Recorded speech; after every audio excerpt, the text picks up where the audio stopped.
वैदिक सभ्यता 1500 से 600 ईस्वी पूर्व।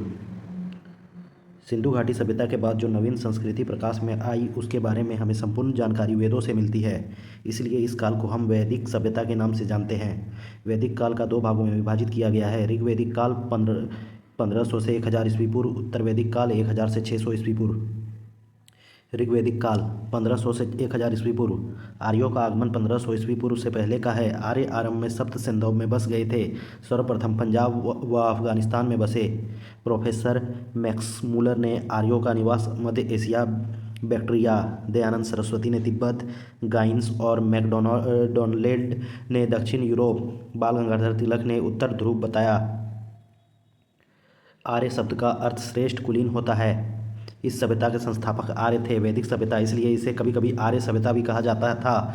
वैदिक सभ्यता मूलतः ग्रामीण थी। आर्यों का आरंभ जीवन मुख्यतः पशुचारण का था। कृषि उनका गौण धंधा था। आर्यों की भाषा मूलतः संस्कृत थी। आर्यों का इतिहास मुख्यतः हमें वेदों से ज्ञात होता है। सिंधु आर्य के लिए सबसे महत्वपूर्ण नदी थी तथा सबसे पवित्र सरस्वती नदी थी। ऋग्वेद के नदी सूक्त में सरस्वती को नदी माँ कहा गया है। ऋग्वैदिक काल का समाज कबीले के रूप में संगठित था। ऋग्वेद में अफगानिस्तान की नदियों का भी उल्लेख है। ऋग्वेद में एक पर्वतमाला मुजवंत हिमालय का उल्लेख भी मिलता है। ऋग्वेद में गंगा व सरयू नदी का उल्लेख एक बार मिलता है एवं यमुना नदी का उल्लेख 3 बार लिया गया है। ऋग्वैदिक कालीन नदियाँ। प्राचीन नाम और आधुनिक नाम: विपाशा, व्यास, सतुद्री, सतलज, आस्किनी, चिनाब, सिंधु, सिंध, सदानीरा, गंडक, कुंभा, काबुल, वितिस्ता, झेलम, पुरुषनी या इरावती, रावी, सुवस्तु या सुवास्तु, स्वात, कुंभ, कृंभ, कुर्रम, दृष्टद्युति, सरस्वती, घग्गर, गोमती, फुलहर, गोमल। पितृसत्तात्मक परिवार आर्यों के कबीलाई समाज की बुनियाद इकाई थी। ऋग्वेद में आर्यों के 5 कबीले होने की वजह से उन्हें पंचजन्य कहा गया। ये अनु, दृहस्य, पुरु, त्रुवस और यदु ग्राम, विष और जन में उच्चरत इकाई है। ये ग्राम संभवतः कई परिवारों के समूह को कहते थे। ग्रामीण ग्राम का मुखिया होता था। विष कई गांवों का समूह, इसका प्रधान विषपति कहलाता था। जन अनेक विषों का समूह, उनके अधिपति को जनपति, राजा कहा जाता था। देश या राज्य के लिए राष्ट्र शब्द आया था। राजा का पद वंशानुगत नहीं होता था। राजा को गोपति, गायों मवेशियों का स्वामी कहा जाता था। ऋग्वेद में सेनानी, सेनापति, पुरोहित, शासकीय पदाधिकारी थे जो राजा की सहायता के लिए थे। राजा की सहायता हेतु 12 मंत्री होते थे जिन्हें रत्नी कहा जाता था, जिसमें सूत, रथकार और करमार पदाधिकारी थे। पुरुप दुर्गपति होता था जो सैनिक कार्य करता था तथा स्पर्श गुप्तचर होते थे। वज्रपति गोचर भूमि का अधिकारी व कुलीन परिवार का मुखिया होता था। दूत समय समय पर संधि विग्रह के प्रस्ताव को लेकर राजा के पास जाता। विदत सर्वाधिक प्राचीन संस्था थी जो धन का बंटवारा करती थी। सभा वशिष्ठ एवं कुलीन लोगों का समूह था। इसका ऋग्वेद में 8 बार उल्लेख किया गया है। समिति व जनप्रतिनिधियों के समूह का प्रतिनिधित्व करती थी। इसके सभापति को ईशान कहा जाता था। वैदिक कालीन न्यायाधीशों को प्रश्नविनाक कहा जाता था। अधिकतर लड़ाइयाँ युद्ध, जानवरों, गायों व घोड़ों के लिए लड़ी जाती थी। युद्ध के लिए गविष्टि शब्द का प्रयोग किया जिसका अर्थ गायों की खोज। ऋग्वेद के 7वें मंडल में 10 राज यज्ञ का वर्णन है जो सुदास व 10 जनों के मध्य लड़ा गया। पुरुषनी, रावी नदी के तट पर, जिसमें सुदास विजयी हुआ। आर्य पितृसत्तात्मक संयुक्त परिवार या समाज के थे।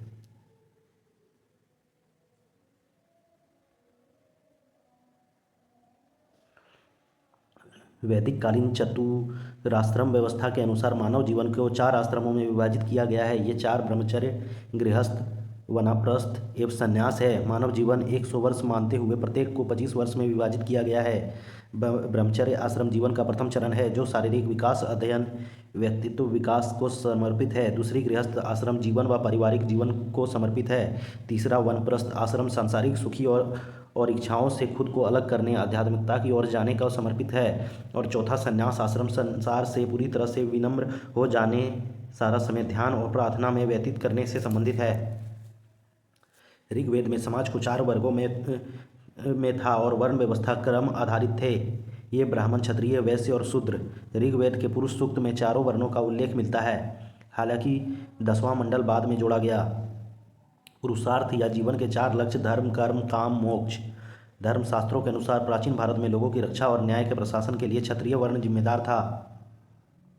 महिलाओं को शिक्षा का अधिकार था, विधवा विवाह होता था और बाल विवाह, पर्दा प्रथा, सती प्रथा जैसी बुराइयां नहीं थी। आजीवन अविवाहित रहकर विद्या अध्ययन करने वाली महिलाओं को अमाजू कहा जाता था। विवाह के समय मिलने वाले उपहार को वस्तु कहा जाता था।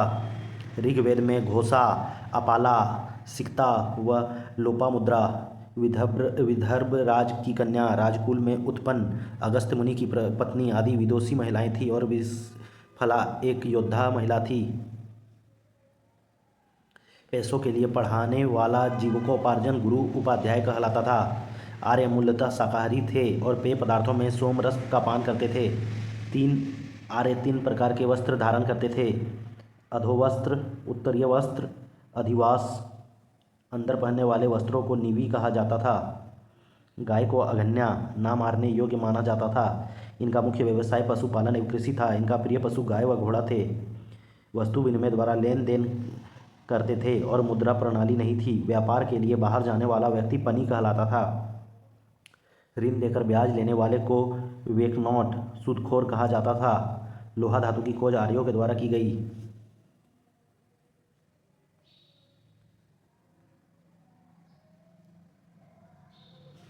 जिसे श्याम अयस्क कहा जाता है।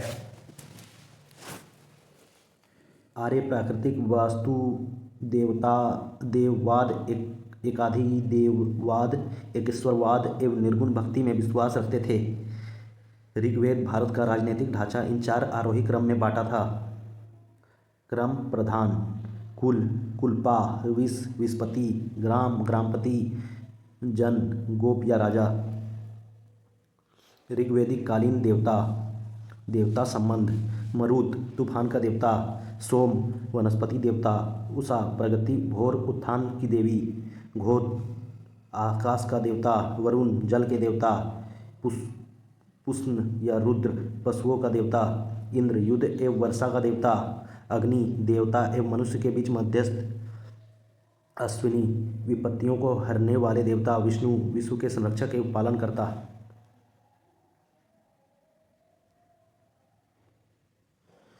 उत्तर वैदिक काल 1000 से 600 ईस्वी पूर्व, जिस काल में सामवेद, यजुर्वेद एवं अथर्ववेद तथा ब्राह्मण ग्रंथ, आरण्यकों एवं उपनिषदों की रचना हुई, उसे उत्तर वैदिक काल कहा जाता है। उत्तर वैदिक काल 1000 ईस्वी पूर्व से 600 ईस्वी पूर्व तक था। इस काल में सभ्यता का केंद्र पंजाब से बढ़कर कुरुक्षेत्र, दिल्ली और गंगा यमुना दोआब का उत्तरी भाग में आ गया था। इस संस्कृति का मुख्य केंद्र मध्य देश था। उत्तर वैदिक काल में सिंधु, उसकी सहायक नदियाँ, सरस्वती व अफगानिस्तान की नदियाँ का भी उल्लेख मिलता है।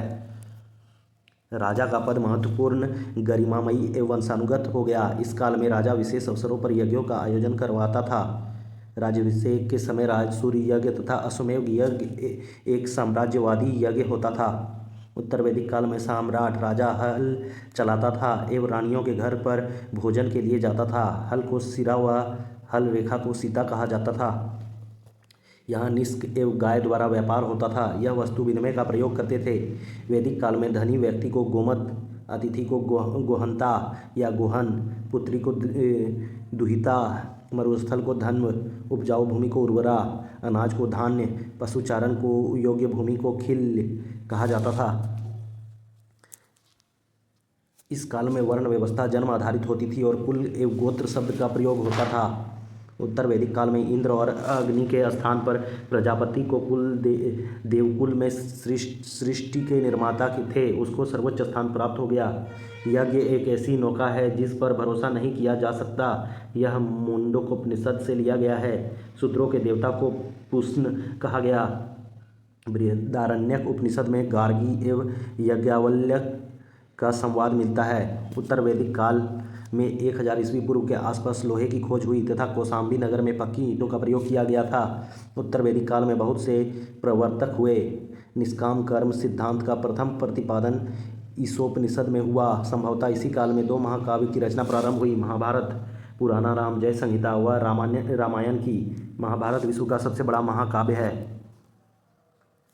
प्रमुख दर्शन व रचयिता दर्शन और प्रवर्तक योग पतंजलि, उत्तर मीमांसा बदरायन, चवार्क भौतिकवादी चवार्क, वैशेषिक कणाद, पूर्व मीमांसा जैमिनी, सांख्य कपिल मुनि, न्याय गौतम।